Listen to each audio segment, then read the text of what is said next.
সমাৱেশটো হৈছে অসমৰ 6 জনগোষ্ঠীৰ জনজাতিকৰণৰ বিৰুদ্ধে সমগ্ৰ অসমৰ জনজাতি ৰাইজৰ আমি সহায় সহযোগিতা কামনা কৰি পেলাই আমি ৰাইজক আহ্বান জনাইছোঁ যাতে সকলো শ্ৰেণীৰ ৰাইজে আমাক সহায় সহযোগিতা কৰে।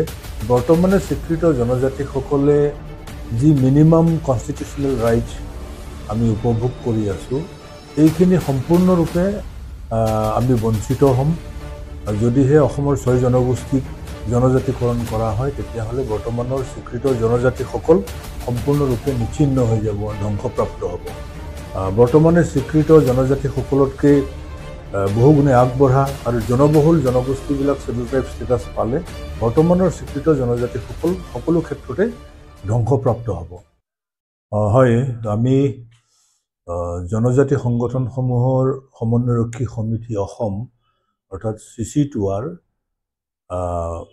আমি এটা আমব্ৰেলা অৰ্গেনাইজেশ্যন অসমৰ 24টা জনজাতীয় ছাত্ৰ আৰু সামাজিক সংগঠনৰ এক উমৈহতীয়া সংগঠন CC2I অহা 10 নৱেম্বৰ তাৰিখে গুৱাহাটীৰ খানাপাৰা ফিল্ডত ভেটেৰিনেৰী কলেজ ফিল্ডত এটা গণসমাৱেশৰ আয়োজন কৰিছিলোঁ, কিন্তু প্ৰশাসনে অনুমতি নিদিয়াৰ পৰিপ্ৰেক্ষিতত সোণাপুৰৰ মিনি ষ্টেডিয়ামত আমি উক্ত সমাৱেশখনি আয়োজন কৰিম।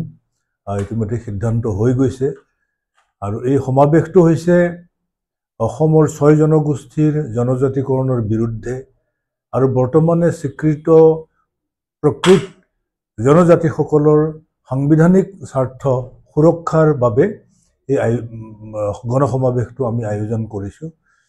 যোৱাকালি CC2R এটা বিশেষ সভা ট্ৰাইবেল ৰেষ্ট হাউচ পল্টন বজাৰত অনুষ্ঠিত হয়। উক্ত সভাত আমি এই গণসমাৱেশৰ প্ৰস্তুতি সন্দৰ্ভত পুংখানুপুংখভাৱে আমি আলোচনা কৰোঁ আৰু সমগ্ৰ অসমৰ জনজাতি ৰাইজৰ আমি সহায় সহযোগিতা কামনা কৰি পেলাই আমি ৰাইজক আহ্বান জনাইছোঁ যাতে সকলো শ্ৰেণীৰ ৰাইজে আমাক সহায় সহযোগিতা কৰে। লক্ষাধিক মানুহৰ সমাগম হ'ব এই গণসমাৱেশত আৰু এই গণসমাৱেশত আমি কেইবাগৰাকীও অতিথি আমন্ত্ৰণ কৰিছোঁ আৰু প্ৰত্যেক জনজাতীয় ছাত্ৰ সংগঠন আৰু সামাজিক সাংস্কৃতিক সংগঠনৰ মুৰব্বীসকল ইয়াত উপস্থিত থাকিব। সমগ্ৰ অসমৰ পৰা প্ৰায় 1 লক্ষ মানুহ আমি আশা কৰিছোঁ ইয়াত সমবেত হ'ব।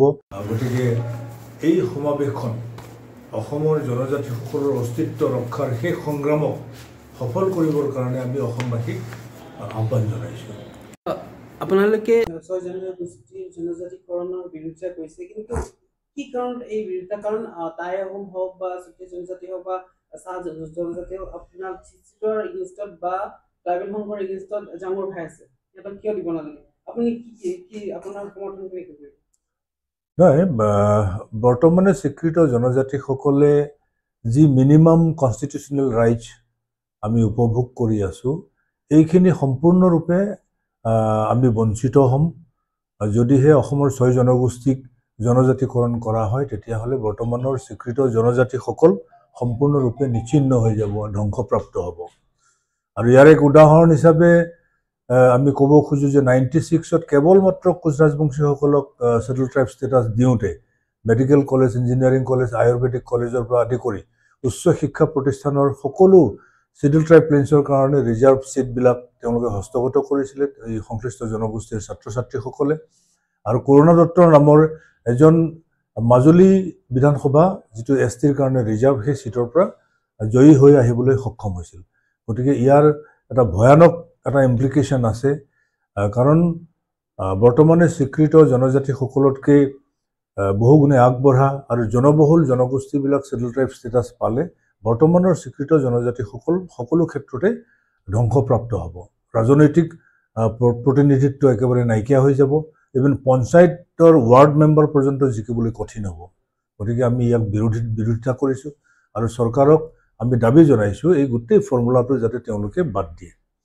মানে 6 জনগোষ্ঠীক অনুসূচিত জনজাতি হিচাপে স্বীকৃতি দিয়াৰ যি ধাৰণা সেই ধাৰণাটোক বাদ দিবৰ কাৰণে আমি চৰকাৰক আহ্বান জনাইছোঁ। আপুনি কৈছে যে জনসমাৱেশ হ'ব সোণাপুৰত, লক্ষাধিক মানুহ হ'ব, খোৱা বোৱা ব্যৱস্থা, থকা ব্যৱস্থা, নিৰাপত্তা বা স্বাস্থ্যজনিত সমস্যা সেইবিলাকৰ লগত আপোনালোকে কেনেকৈ চেষ্টা কৰে? তো ইতিমধ্যে আমি সকলোখিনি কথা যোৱাকালি আলোচনা কৰিছোঁ। তাতে হেল্থ টিম থাকিব, খোৱা পানীৰ ব্যৱস্থা থাকিব, আৰু আমাৰ সমাৱেশলৈ যিসকল লোক আহিব খোৱা বোৱাটো তেওঁলোকৰ নিজৰ দায়িত্ব হ'ব, কাৰণ লক্ষাধিক মানুহ ইয়াতে সমবেত হ'ব। গতিকে ইমানখিনি মানুহৰ খোৱা বোৱাৰ যোগান ধৰিবৰ কাৰণে আমাৰ পুঁজিৰ অভাৱ। গতিকে প্ৰত্যেক মানুহেই নিজাববীয়াকৈ খৰচ কৰি ইয়াত আহিব। আমি ইতিমধ্যে দান বৰঙণি সংগ্ৰহ কৰিছোঁ ৰাইজৰ পৰা, সদাশয় ব্যক্তিৰ পৰা, চাকৰিয়ালসকলৰ পৰা, ব্যৱসায়ীসকলৰ পৰা অলপ অলপকৈ পুঁজি সংগ্ৰহ কৰি তেওঁলোকক অনাৰ ব্যৱস্থাটো আমি কৰিছোঁ। গতিকে খোৱা বোৱাটো তেওঁলোকে নিজেই ব্যৱস্থা কৰি ল'ব। আমি কেৱল মিটিং প্লেচটো আমি ঠিক কৰিছোঁ, গোটেই ছাউণ্ড ছিষ্টেম, তাত মেডিকেল টিম থাকিব, আৰু বিশুদ্ধ খোৱা পানীৰ ব্যৱস্থাটো আমি কৰিছোঁ। মোৰ অন্তিম প্ৰশ্ন, আমাৰ ট্ৰাইবেল এফেয়াৰ্ছ মিনিষ্টাৰ তেওঁক এই বিষয়ে জনোৱা হৈছে, তেওঁ আহিবনে? ট্ৰাইবেল এফেয়াৰ্ছ মিনিষ্টাৰক আমি আমন্ত্ৰণ জনোৱা নাই, তেওঁলোকতো চৰকাৰী মানুহ, আৰু এইটো হ'ল আমাৰ চৰকাৰৰ বিৰুদ্ধে এটা ৰেলী, চৰকাৰৰ সিদ্ধান্তৰ বিৰুদ্ধে, চৰকাৰৰ যি জনজাতি বিৰোধী নীতিৰ বিৰুদ্ধেহে আমি এই সমাৱেশটো আয়োজন কৰিছোঁ। গতিকে আমাৰ ইয়াতে নন পলিটিকেল মানুহ আমি আমন্ত্ৰণ কৰিছোঁ গেষ্ট হিচাপে।